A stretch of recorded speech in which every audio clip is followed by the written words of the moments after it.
Monsieur le maire, la phase de concertation touchant à sa fin, les aménagements des places sont désormais arrêtés. Le grand défaut de ce plan de rénovation de places, c'est que les aménagements semblent répondre davantage à un objectif chiffré de réduction de la circulation, que par ailleurs on peut entendre, ou à créer de nouveaux usages qu'à répondre aux usages et aux besoins existants des habitants.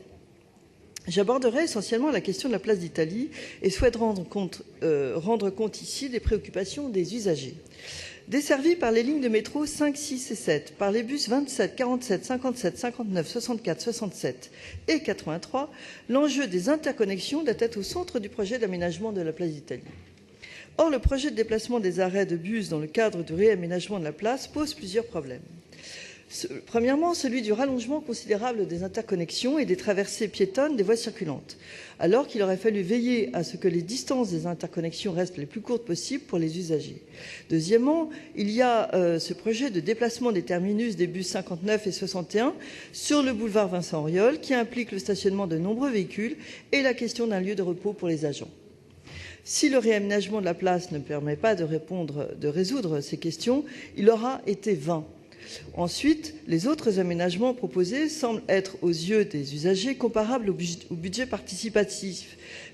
C'est par exemple, on n'est pas contre, mais on ne comprend pas bien en quoi ils répondent à des exigences ou des besoins prioritaires.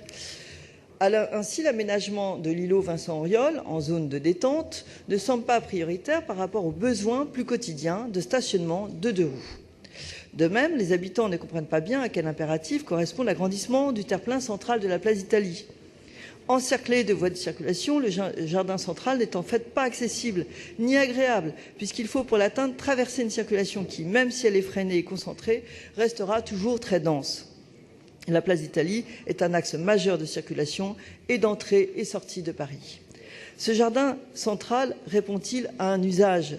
Non, car son « insularité » fait qu'il est faiblement fréquenté, voire même marginalement.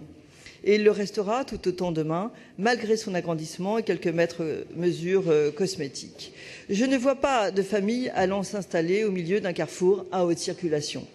Plutôt que d'agrandir le terre-plein central, il aurait fallu au contraire agrandir les terre-pleins périphériques, qui, eux, sont davantage connectés à la ville, ses habitations et ses commerces de pieds d'immeubles.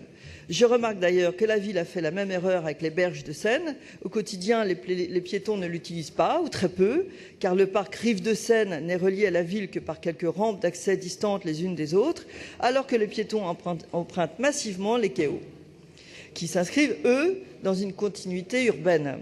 On pourrait tirer les conséquences de ce qu'on observe dans les aménagements passés pour mieux définir les projets présents et futurs. Bref, le choix retenu d'élargissement du terre-plein central n'est pas du tout une bonne option. Enfin, dernier point d'aménagement, il me paraît indispensable que la nouvelle place d'Italie puisse comporter une piste cyclable bidirectionnelle. C'est une demande que je porte de longue date afin de faciliter la traversée des places parisiennes pour les cyclistes. Elle pourrait être installée sur les contre-allées périphériques, fermée à la circulation automobiles et permettrait une circulation douce mais efficace, quel que soit le côté par lequel on y arrive, tout autour de la place. Les décisions que vous avez prises sont comme toujours guidées par une vision toute dogmatique, uniquement pensée pour gêner la circulation routière, sans prendre en compte la qualité de vie ni les usages de vie quotidienne des habitants du 13e arrondissement. Elles n'ont évidemment pas pris en compte nos propositions, pourtant pleines de bon sens, et qui, elles, n'étaient inspirées que de pragmatisme et de vécu du 13e. Pour l'ensemble de ces raisons, le groupe UDI-MODEM s'abstiendra sur cette délibération. Je vous remercie.